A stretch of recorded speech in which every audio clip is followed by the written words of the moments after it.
चलो, कहाँ थे हम? अरे यार बेटा, आप वो अपना नंबर तो मेरे को दे देते।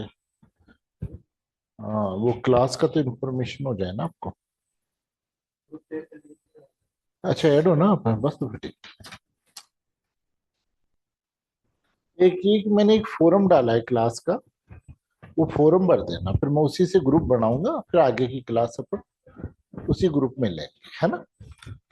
तो आज जो भी क्लास है वो ठीक है, बाकी जिनका फोरम आ जाएगा। ठीक है कि सबने को बढ़ना है? जो नए हैं पुराने हैं, उन सबको फोरम भरना है ना? तो एक बार आप उसको भर देना। तो जो जो उस फोरम में है, कल से फिर अपन क्लास में उन्हीं को है ना? देखिए, कहाँ थे हम? कल हम स्टेट को पढ़ रहे थे, है ना? देखो, आप जितने भी कॉन्स्टिट्यूशन के फंडामेंटल राइट्स पढ़ोगे, उनका स्टार्टिंग वर्ड क्या है?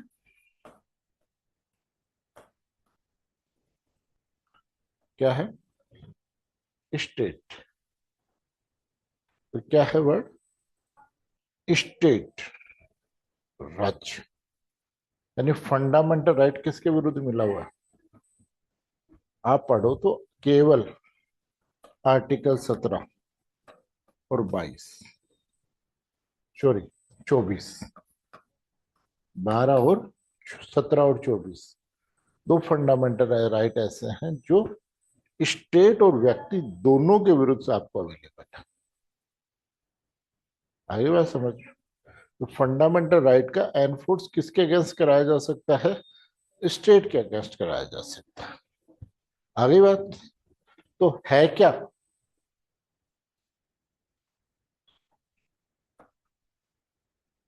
स्टेट है क्या? तो इसके लिए इन्होंने सेक्शन 12 में स्टेट को डिफाइन किया है। आर्टिकल 12 में इन्होंने स्टेट को डिफाइन किया, और स्टेट में इन्होंने कहा कि द गवर्नमेंट ऑफ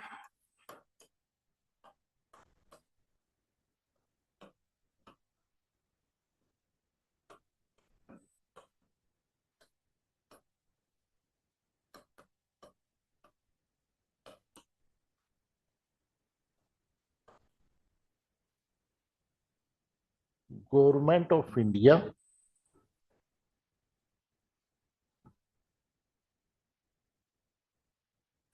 और पार्लियामेंट ऑफ इंडिया, इसको इन्होंने क्या माना है?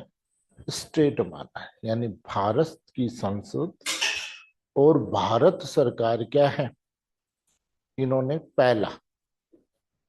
फिर उसने दूसरा माना है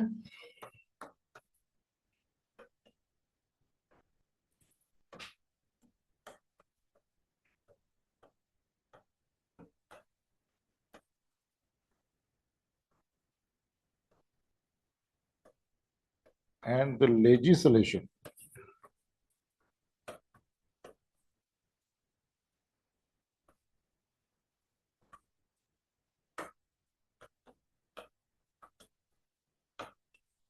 यानी प्रत्येक राज्य की सरकार, यानी राज्य की सरकार और राज्य का विधानमंडल, इन दोनों को समझने में तो कोई दिक्कत ही नहीं। सीधी सी बात है, पार्लियामेंट और भारत सरकार।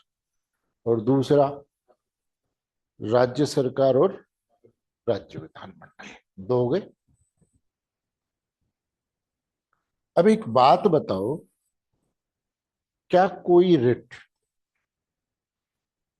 संसद के खिलाफ जारी की जा सकती है?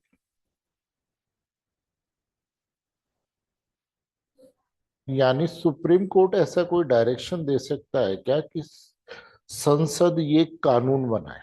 कई बार आप इंटरव्यू देने जाते हो तो आपसे पूछ लेते हैं कि क्या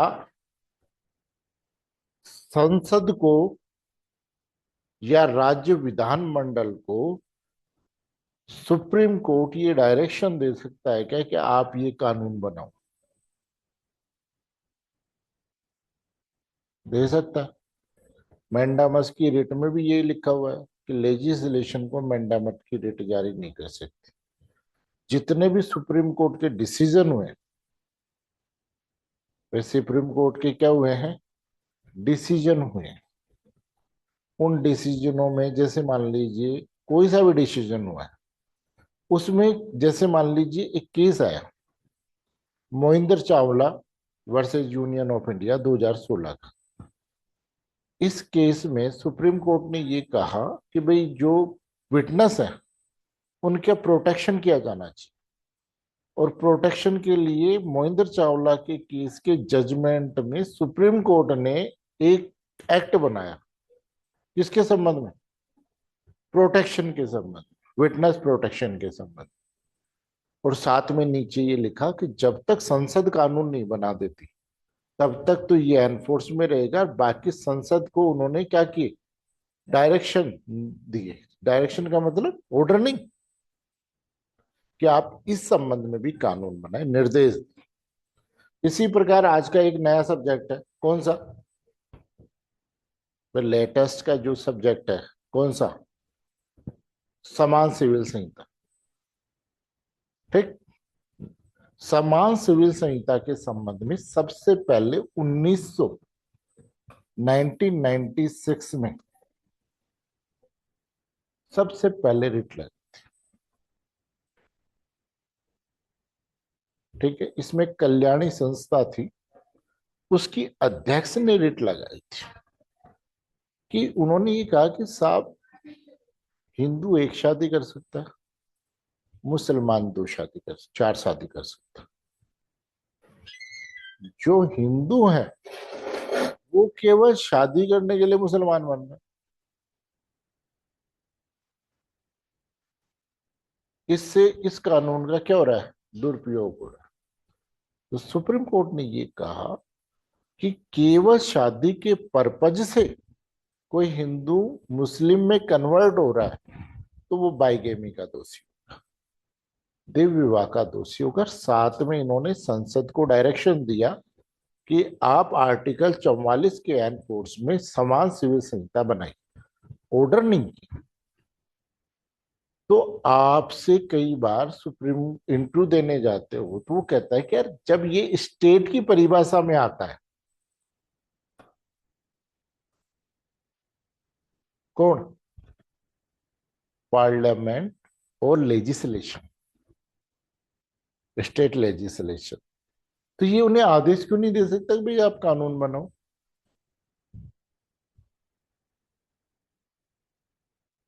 दे सकता है कि नहीं दे सकता।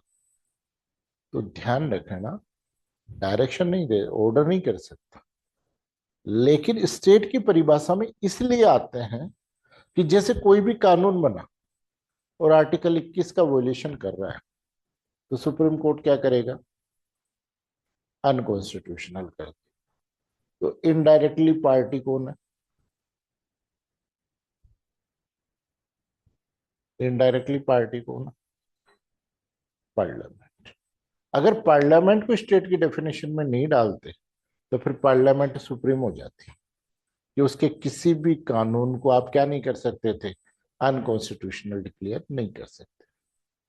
इसलिए उसके बनाए हुए कानून को हम क्या करने के लिए, पुनरावलोकन या रिव्यू करने के लिए, जुडिशियल रिव्यू करने के लिए हम क्या कर सकते हैं, ले सकते हैं। इसलिए स्टेट की परिभाषा में आता है। आगे बात समझ, लेकिन कानून बनाने का डायरेक्शन सुप्रीम कोर्ट किसी भी लेजिस्लेशन को नहीं दे सकता। समझ गए। तो कई बार आप इंटरव्यू देने जाते हैं तो आपसे पूछ लेते हैं कि भाई जब ये राज्य की परिभाषा में आता है तो कोर्ट कह क्यों नहीं सकता, इसलिए नहीं, इसलिए राज्य की परिभाषा में डाला है कि कानून तो इन्हीं का बनाया हुआ है, और पार्ट थर्ड के अगेंस्ट हो गया तो अनकॉन्स्टिट्यूशनल डिक्लेयर करने में इजी रहता है। अदरवाइज तो ये सुप्रीम अथॉरिटी हो जाती है। अगर ये स्टेट की परिभाषा में नहीं आता तो सुप्रीम कोर्ट इनके किसी कानून को अनकॉन्स्टिट्यूशनल डिक्लेयर ही नहीं कर सकता। समझ में आ गई। तो कई बार जब आप इंटरव्यू देने जाते हो तो इंटरव्यू में ये बात पूछ ली जाती है आपसे। ठीक है। फिर तीसरा आता है आल, लोकल अथॉरिटीज, है ना। और अदर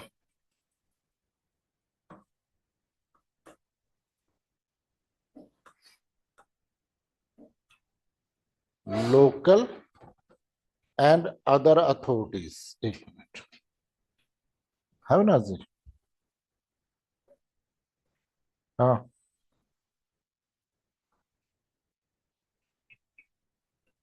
हाँ हाँ हाँ हाँ। ठीक। ठीक है।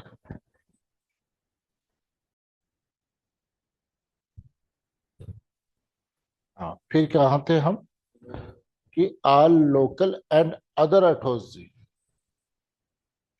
Authorities within the territory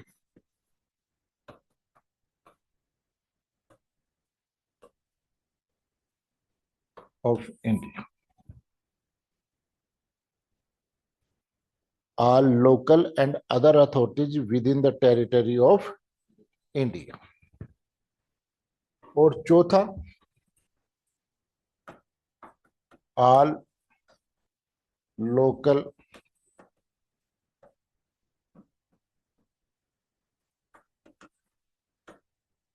end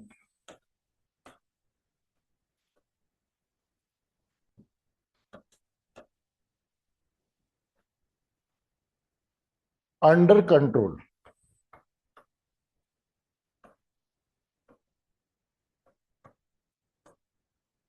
of government. यानी कोई भी लोकल और other authority control government of India. तो स्टेट की परिभाषा में कौन कौन आता है? ये मेंस में बहुत पूछा जाता है कि राज्य की परिभाषा बताइए। छोटा क्वेश्चन आता है, बैरक्स से आता है, मेंस में बहुत पूछा जाता है। तो मेंस के लिए तो चार चीजें हो गई। इसमें कौन कौन सी हो गई? Government and parliament of India, government and legislature of state, or local authorities और other authorities within the territory of India, और or local authorities and other authorities control of the government of India. आगे बात समझ में, इसके अंतर्गत आता है। ठीक। फिर अब क्वेश्चन ये है कि भाई सबसे बड़ी चीज तो ये है कि ये चीज तो समझ में आ रही है, कौन कौन सी? गवर्नमेंट ऑफ पार्लियामेंट, इसमें कोई दो राय?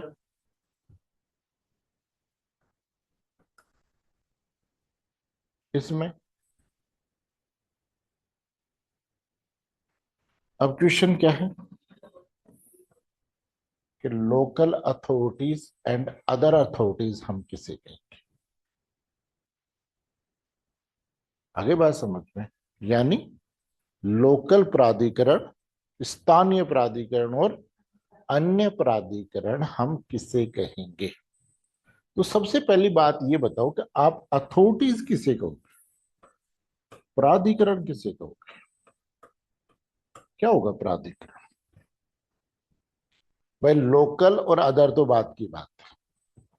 सबसे पहली बात क्या है कि प्राधिकरण आप किसे कहोगे? मैंने आपको कल दो एग्जांपल, नगर निगम और यूनिवर्सिटी, दोनों क्या है? अथॉरिटी।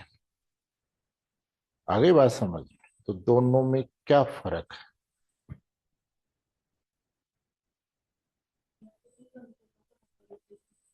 है?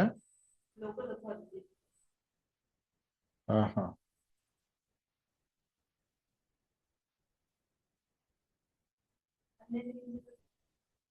आ तो जाएगी, लेकिन बात यह है कि अथॉरिटीज किसे कहोगे आप?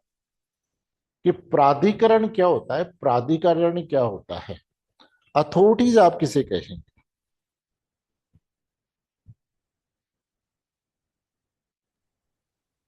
कि भाई अथॉरिटी को देखो, अथॉरिटी कानून बना सकता है कि नहीं बना सकता? तो पहला क्राइटेरिया ये है कि किसी व्यक्ति को कानून बनाने का, लॉ बनाने का राइट है कि नहीं? तो जेडी वाले ये अपने लिए कानून बना सकते हैं कि नहीं बना सकते? रेगुलेशन बना सकते हैं, बाय लॉ बना सकते हैं। आता नहीं कि जेडीए बाय लॉ में देखो, है ना? तो जिन्हें ये लॉ बनाने का, सर्कुलर जारी करने का, बाय लॉ बनाने का, रेगुलेशन बनाने का ये अधिकार जिसको होता है, उसे हम अथॉरिटी कहते हैं। अगर आपके पास यूनिवर्सिटी है तो यूनिवर्सिटी अपने नियम बनाती है कि नहीं है? बार बार सर्कुलर जारी करती है कि नहीं? तो वो किस आधार पर जारी करती है ये सर्कुलर? यूनिवर्सिटी। इसी प्रकार जैसे मान लीजिए आपका LIC ऑफ इंडिया है, ये भी जारी करता है कि नहीं जाता? समझ गए? तो क्या होता है कि जिसे कानून बनाने का, रूल और रेगुलेशन बनाने का, जिन्हें बाय लॉ बनाने का, जिन्हें सर्कुलर जारी करने का राइट होता है, उसे हम क्या कहते हैं? अथॉरिटी कहते हैं। अथॉरिटी हम किसे कहेंगे? कि अथॉरिटी मतलब मीन्स द पावर ऑफ, लिख लीजिए कि प्राधिकरण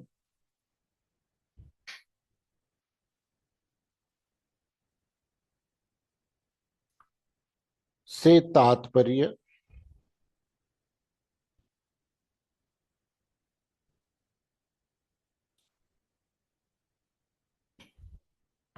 शक्ति है। प्राधिकरण से तात्पर्य वह शक्ति है जो कानून बना सकती है, आदेश, विनियम, उपविधि व अधिसूचना जारी कर सकती है।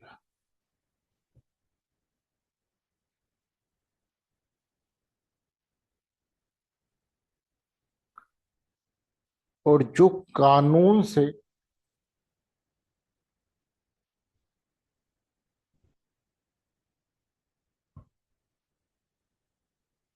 सॉरी, जो विधि का परिवर्तन करवा सकती है, जो उन कानूनों का परिवर्तन करा सकती है, ये लिख लीजिए। परिवर्तन, एनफोर्स, यानी authority means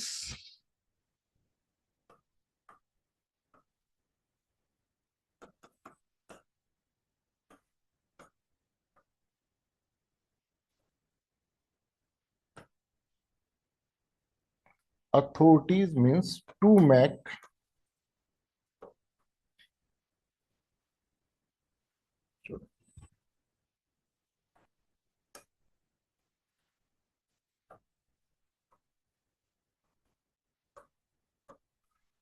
laws, bylaws, orders, regulations,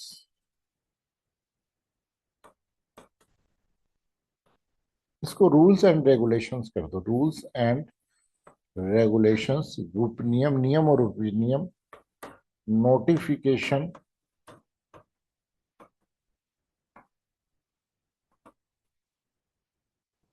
अधिसूचना,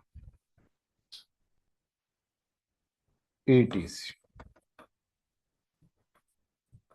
which have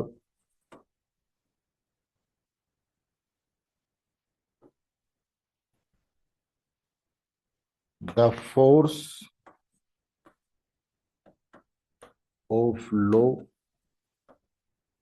and law story, and to enforce that laws.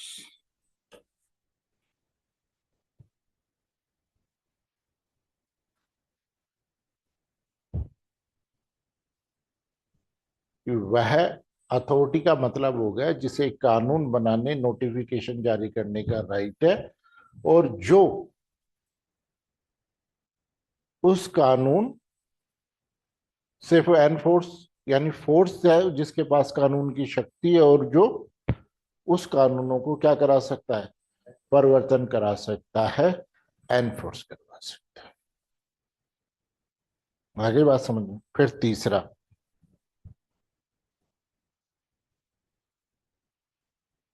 है ना, all authorities and other authorities under control of government of India. Authorities means to make, है ना, यहां तक हो गया।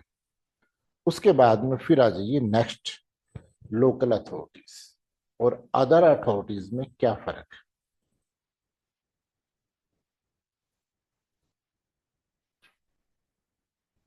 Hemant, class के बाद कॉल करता हूँ बेटा।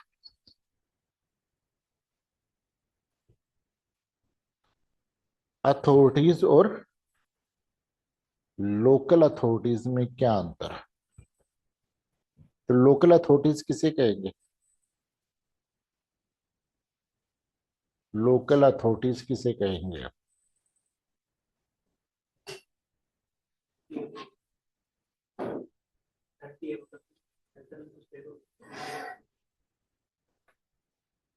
तो इसको कहां पर फिर आता है इसके बाद में कि हम लोकल अथॉरिटी किसे कहेंगे?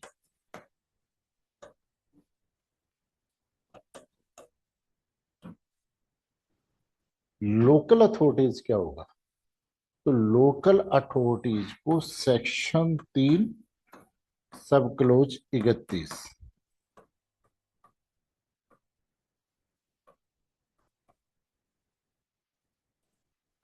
जर्नल क्लोजेस एक्ट,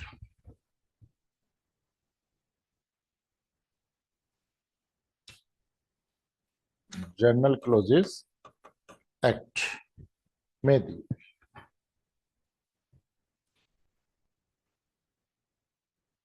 क्या डेफिनेशन दे रखी है कि लोकल अथॉरिटीज मींस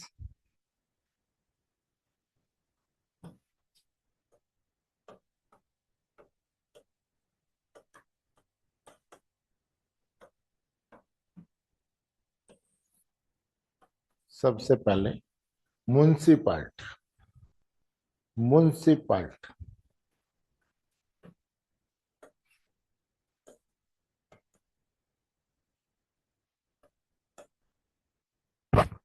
म्युनिसिपैलिटीज।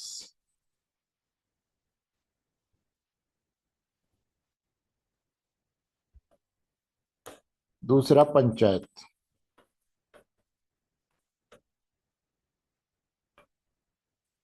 दूसरा म्युनिसिपैलिटी, पंचायत। तीसरा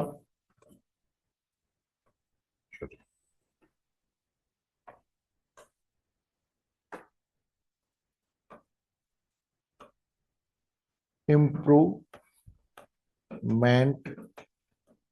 ट्रस्ट।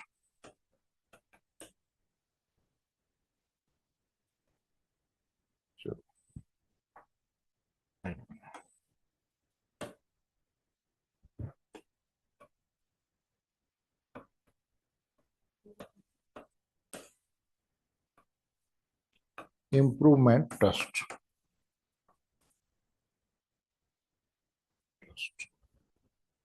Improvement trust.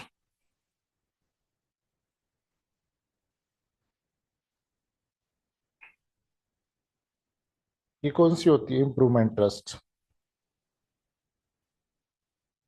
विकास न्यास, हिंदी में क्या बोलते हैं, क्या होती है? फिर जेडीए क्या है? लोकल अथॉरिटी है कि नहीं है? तो ये जो इम्प्रूवमेंट ट्रस्ट होते हैं ना, विकास न्याय, जैसे एज ए, ये क्या है, हाउसिंग बोर्ड, ये सारी क्या है, इम्प्रूवमेंट ट्रस्ट, है ना। फिर उसके बाद में चौथा,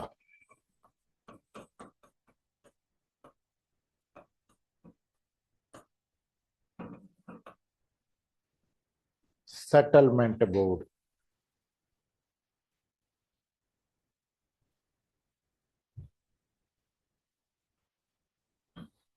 sorry, mining settlement board, mining settlement board.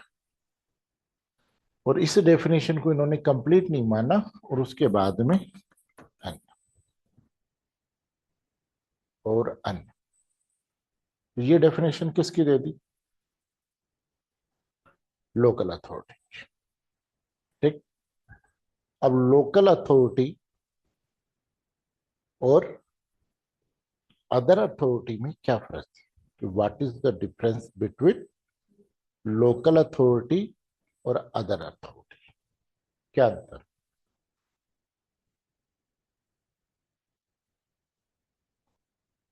कि भाई लोकल अथॉरिटी हो या चाहे अदर अथॉरिटी, कहां से क्रिएट होगी? भाई या तो कॉन्स्टिट्यूशन से बनेगी, ठीक है, या फिर किसी एनफोर्सेबल लॉ विधि से बनेगी। भाई उनका सोर्स क्या है? कि भाई कोई भी लोकल अथॉरिटी, और लेकिन जो लोकल अथॉरिटी होती है वो अपने मामलों में सोरवन होती है, संप्रभु होती है, यानी उसे सजा देने की शक्ति होती है। लेकिन अदर अथॉरिटी सोवरन हो ये आवश्यक नहीं, संप्रभु हो ये जरूरी। बहुत पूछा जाता है। केस का नाम है electricity board versus state of Rajasthan. देख लीजिए केस का नाम, बाकी तो मैं नोट्स आपको दे दूंगा।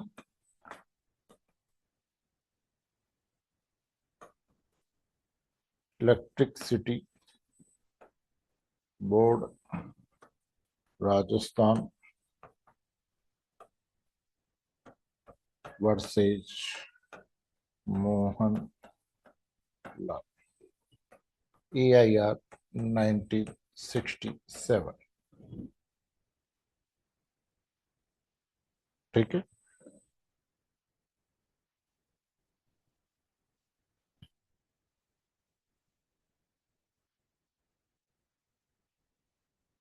लिख लीजिए कि लोकल अथॉरिटीज और स्थानीय प्राधिकारी व अन्य प्राधिकारी, स्थानीय, बेटा बेयर एक्ट से पार नहीं पड़ेगी कॉन्स्टिट्यूशन, है ना? पेन चलाना पड़ेगा, थोड़ा थोड़ा चलाओ, इसलिए कि आपके दिमाग में रहे, है ना? बाकी मैं नोट्स तैयार करा रहा हूँ, आपको अवेलेबल कर रहा हूँ, है ना? कहाँ थे हम?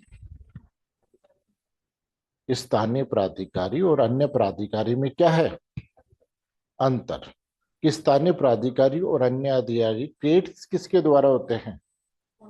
संविधान द्वारा या किसी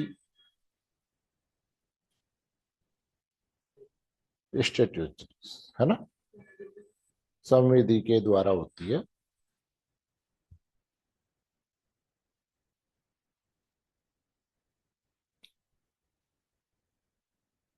लेकिन other authorities is not necessary कि अन्य प्राधिकारी अपने मामले में सोवरन हो।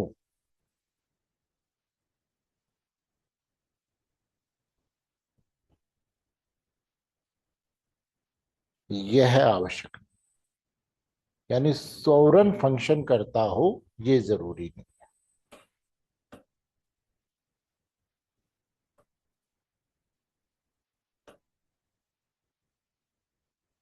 यानी सोवरन फंक्शन करता हो ये आवश्यक नहीं,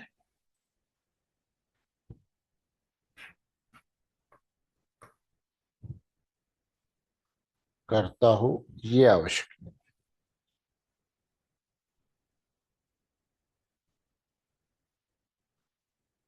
आगे बात समझ में? तो ये अंतर किसका आ गया? अब इन्होंने कहा कि कोई संस्था सरकार की संस्था है कि नहीं। भाई जो सरकार की संस्था है उसे ही हम क्या मानेंगे, अदर अथॉरिटीज मानेंगे कि नहीं मानेंगे। तो कोई संस्था है कि नहीं है, इसका क्राइटेरिया क्या होगा। तो इसके लिए केस लिखिए रमन्ना दयाराम सेठी।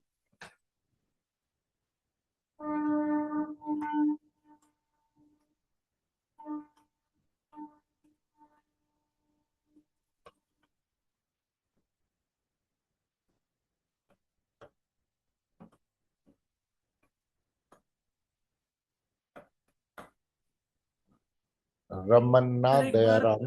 हाँ। क्वेश्चन रिपीट कर दीजिए सर। कि कोई अथॉरिटी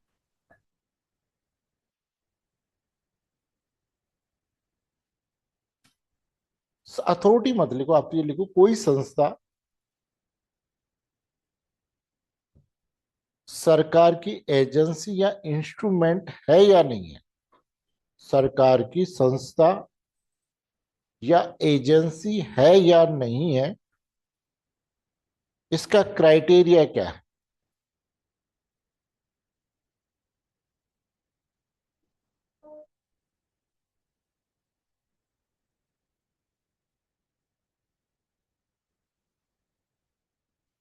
केस का नाम है Ramana Dayaram Saini versus the international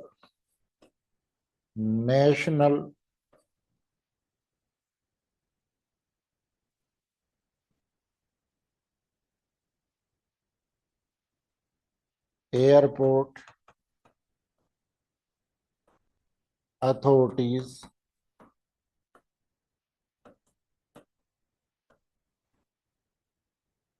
the international airport authorities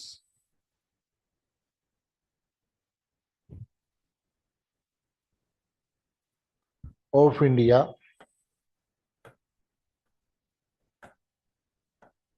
AIR 1975 supreme court.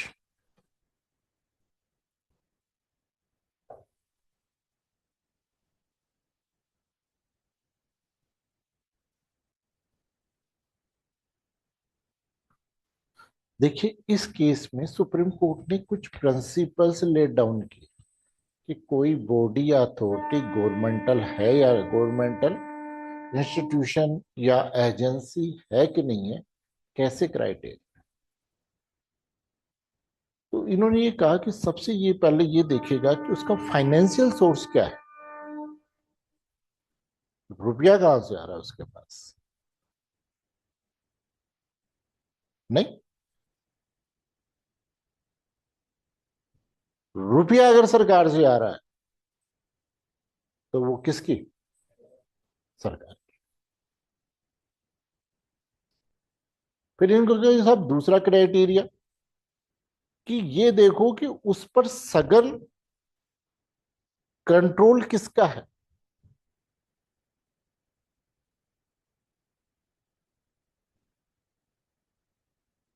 यानी डीप और प्रोवेसिव कंट्रोल किसका है, तो वो का सरकार का है। तो वो क्या हो गया, सरकार की एजेंसी हो। चौथा कि ऐसा कोई काम करती है जो काम किसका है, जो सरकार का है। यानी सरकार का काम अगर कोई संस्था कर रही है तो वो क्या है, सरकार की बॉडी मानी जाएगी। ठीक। फिर चौथा कि सरकार का कोई डिपार्टमेंट उसको ट्रांसफर हो गया क्या, कि सरकार का कोई डिपार्टमेंट उसे क्या हो गया है। जैसे जैसे JVNL क्या है,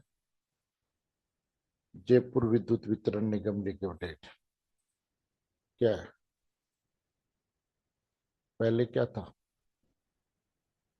इलेक्ट्रिसिटी बोर्ड ऑफ राजस्थान। अब क्या हो गया, JVNL हो गया। 5 भागों में बांट दिया, 5 कंपनियों को हमने क्या कर दिया, सरकार के जो इलेक्ट्रिसिटी बोर्ड था उसका ट्रांसफर कर दिया कि नहीं कर दिया। पहले कौन चलाता था, राजस्थान सरकार, अब कौन चला रहा है, जेवीएन। आगे बात समझ। तो ये क्या है कि सरकार का कोई डिपार्टमेंट किसको ट्रांसफर कर दिया गया है, उस एजेंसी को या बॉडी को कर दिया गया है। ठीक। और चौथा कि कोई व्यक्ति स्टेट में वो काम कर रहा है, क्या कर रहा है, फंक्शन कर रहा है, और उस काम में उसको मोनोपोली, और ये मोनोपोली किसके द्वारा प्रोटेक्ट है, स्टेट के द्वारा प्रोटेक्ट है। किसके द्वारा प्रोटेक्ट है, स्टेट के द्वारा प्रोटेक्ट है। तो उसे हम क्या मानेंगे, स्टेट की बॉडी, ये एजेंसी या इंस्टीट्यूशन मानेंगे। जैसे जयपुर मेट्रो, पटड़ियां बन गई, सारे काम हो गए। कल को अंकित का मन करे कि अपनी भी एक ट्रेन चलाए, चला सकता है क्या, होगा सरकार की तो है, रोड पे चला रहे तो यहाँ भी चला लेंगे। नहीं, आप 4 डिब्बों की चलाए, हमारी 2 डिब्बों की चला लो, कम कमा लेंगे, लेकिन हमारी भी एक ट्रेन चलाओ, पॉसिबल है। क्यों, कौन चला सकता है उसमें ट्रेन, केवल जयपुर मेट्रो, कौन चला सकता है। भाई कल को आपका भी मन करे कि नहीं यार अपनी भी ट्रेन चलनी चाहिए। ठीक। अब ये जयपुर मेट्रो गवर्नमेंट थोड़ी है, एक इंस्टीट्यूशन है, एक बॉडी है, जिसे राजस्थान सरकार ने ये प्राधिकार दे दिया कि भाई जयपुर के अंतर्गत मेट्रो आप बनाओ और मेट्रो आप चलाओ, आपके अलावा कोई मेट्रो नहीं बना सकता। या फिर आपका मन करे वो कैसा, कोई बात नहीं है, आगे का चोमू तक का मैं लिया जाता हूँ, मैं मेरी ट्रेन चला लूंगा, पॉसिबल है क्या। क्यों, चलाएगा तो केवल और केवल कौन चलाएगा, जयपुर मेट्रो। क्यों, उसको हमने प्राधिकार दे दिया, मोनोपोली दे दी कि सिर्फ और सिर्फ कौन चला सकता है जयपुर में मेट्रो। आगे बात समझ में। तो वो कहता है कि कोई बॉडी जो किसी चीज को लेकर के क्या है, इस स्थिति में, कौन से में, मोनोपोली की स्थिति में, तो मोनोपोली की स्थिति में है तो वो स्थिति दी किसने है, सरकार। समझ गए, तो लिख लीजिए, in this case the supreme court laid down the following test,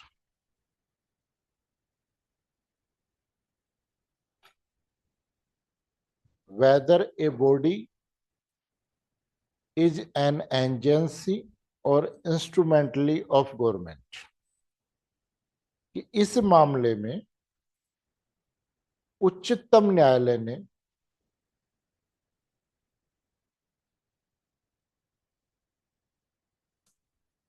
यह निर्धारित करने के लिए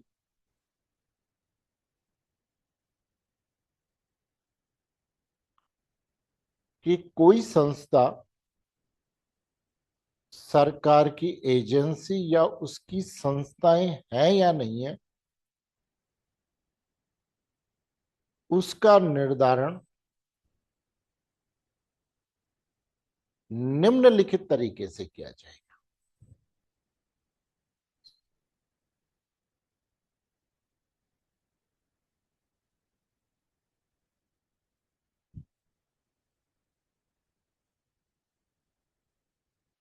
तो सबसे पहले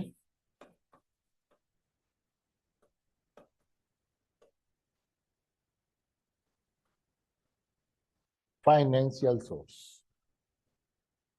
सबसे पहले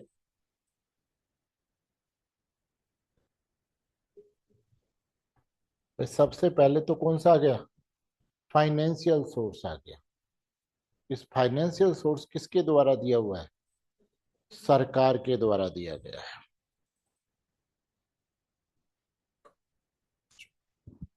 financial resource,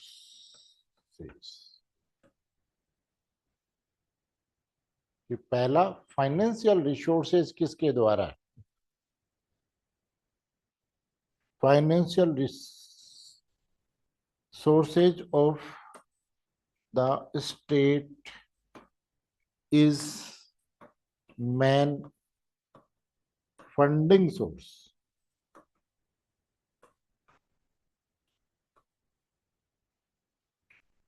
main funding source कि पहला फाइनेंशियल सोर्स क्या है? वो राज्य के द्वारा दिया गया है, जो उसका मेन फंडिंग सोर्स। तब हम उसे किस क्या स्टेट की एजेंसी। दूसरा कि उसके ऊपर सरकार का क्या है? सघन नियंत्रण है, यानी सरकार के क्या है? फुल कंट्रोल में। दूसरा का मतलब हो गया एग्जिस्टेंस। एग्जिस्टेंस एग्जिस्टेंस समझते हो कि किसी का अस्तित्व सरकार के नियंत्रण पर डिपेंड करता है। अगर सरकार का उस पर कंट्रोल नहीं हो तो वो संस्था कुछ भी कर सकती। आगे बात समझ में, यानी जो भी सरकार कर देती है किसी को भी परमिट, उस पर सरकार का क्या होता है? कंट्रोल होता है।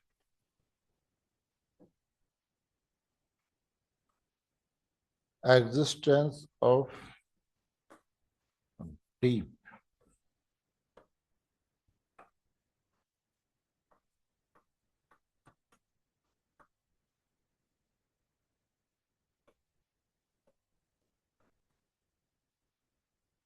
Control of state.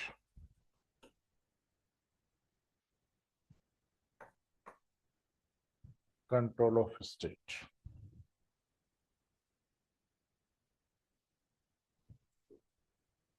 Pervasive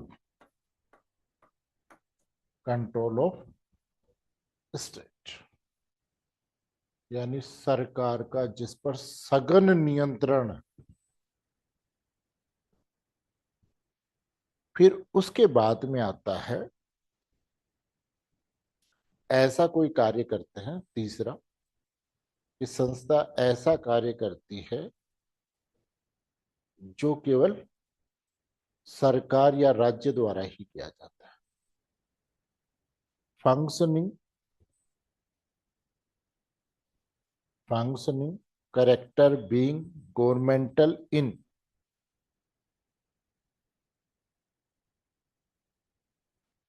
sense.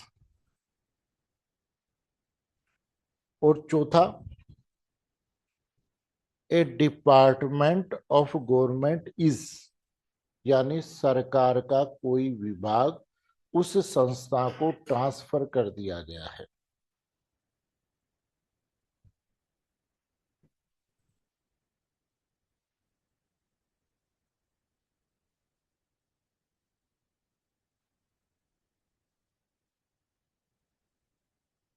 और कोई निगम या संस्था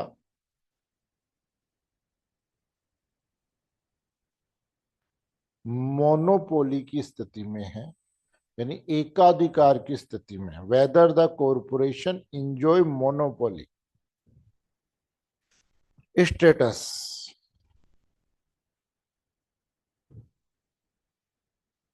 और वह प्राधिकार किसके द्वारा? कन्फर्ड और स्टेट प्रोटेक्ट। स्टेट कन्फर्ड और स्टेट प्रोटेक्ट, उसको हम क्या बोलते हैं? साथ में इन्होंने कहा कि this list is not final, कि यह सूची अंतिम नहीं है। इसके अलावा भी अन्य स्टेट बॉडी, अन्य अथॉरिटीज हो सकती है। फिर एक केस और लिख लीजिए, ये भी कई बार पूछ लेते हैं। केस का नाम है सुखदेव वर्सेस भगता भगता राम, सुखदेव वर्सेस भक्ता राम।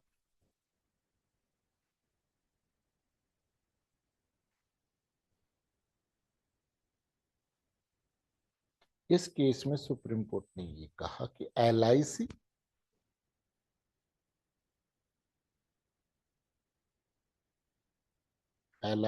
एंड कोऑपरेटिव संस्था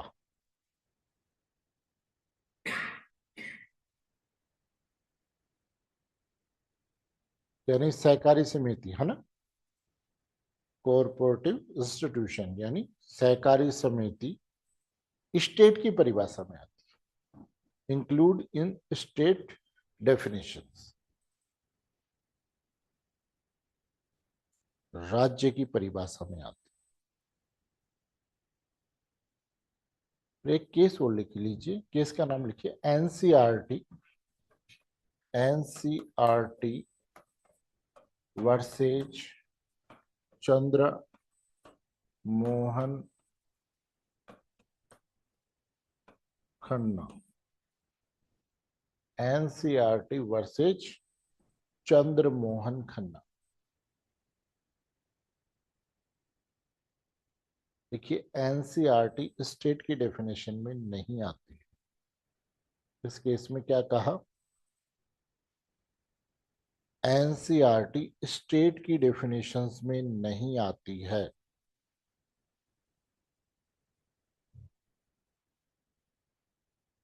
और नेक्स्ट क्वेश्चन, क्या जुडिशरी स्टेट की परिभाषा में आती है?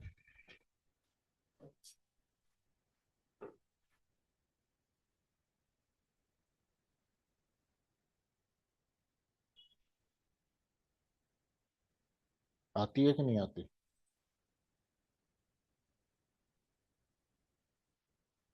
हम्म,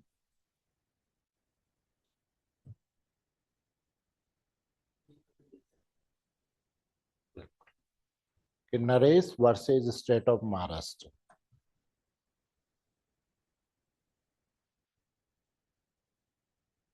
कि जब जुडिशरी एडमिनिस्ट्रेटिव फंक्शन कर रही होती, प्रशासनिक कार्य कर रही होती है, जुडिशरी क्या कर रही है, एडमिन, जैसे आप पेपर लेने के बाद जाते नहीं क्या रिट में उसके विरुद्ध, जाते हैं कि नहीं जाते? लेकिन कोई ऑर्डर पास कर दिया तो उसके विरुद्ध जाते हैं क्या रिट में, है ना? तो जुडिशरी जब क्या कर रही है, एडमिनिस्ट्रेटिव फंक्शन कर रही है, प्रशासनिक कार्य कर रही है, तब वो स्टेट की इंक्लूड्स इन स्टेट डेफिनेशंस, यानी वो स्टेट की डेफिनेशन में शामिल है।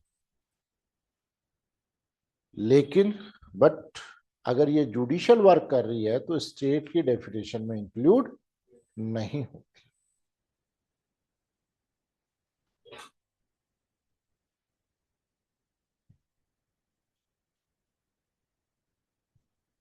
और इसके संबंध में एक केस हो रहे AR अंतुल्य वर्सेज RS नायक। AR अंतुल्य वर्सेज RS नायक। इसमें सुप्रीम कोर्ट ने ये कहा कि जब तक Naresh versus state of Maharashtra के केस को ओवर रूल्ड या उलट नहीं दिया जाता, तब तक जुडिशरी के संबंध में वही सिद्धांत लागू। आगे बात समझ, और कुछ नहीं कहा। नरेश वाले केस को क्या किया है, कन्फर्म किया है कि जब तक इसे ओवर रूल्ड नहीं कर दिया जाता, तब तक जुडिशरी के संबंध में वो केस क्या होगा, उसके वर्डिक्ट एनफोर्स रहे।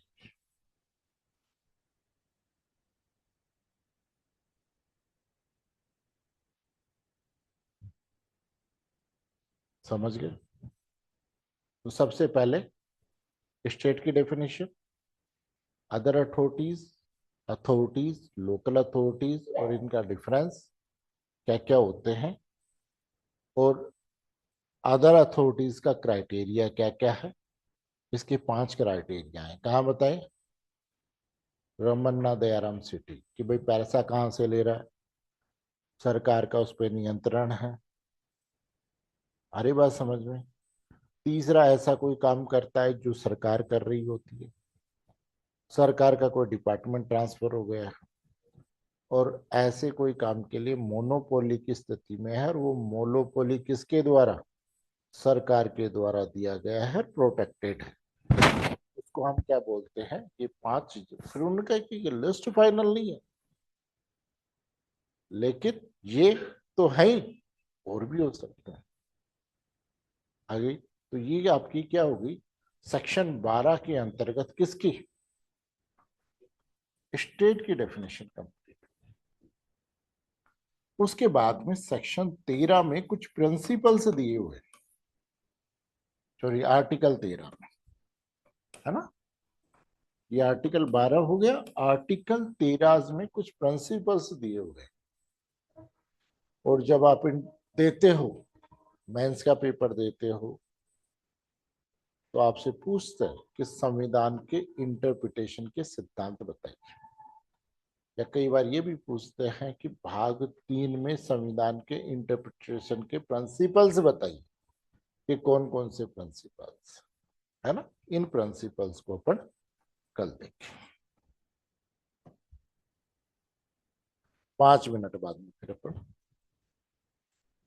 और एक जिनका फोरम, आज अपना फोरम भर दीजिए, जिनका फोरम भरा होगा ना, कल से क्लास में मैं उसी को एडमिशन दूंगा, है ना? कल से फिर मैं उन्हीं का ग्रुप बना के, और कल से उसी में क्लास लेंगे। लेकिन नए पुराने सभी को बढ़ना है ना?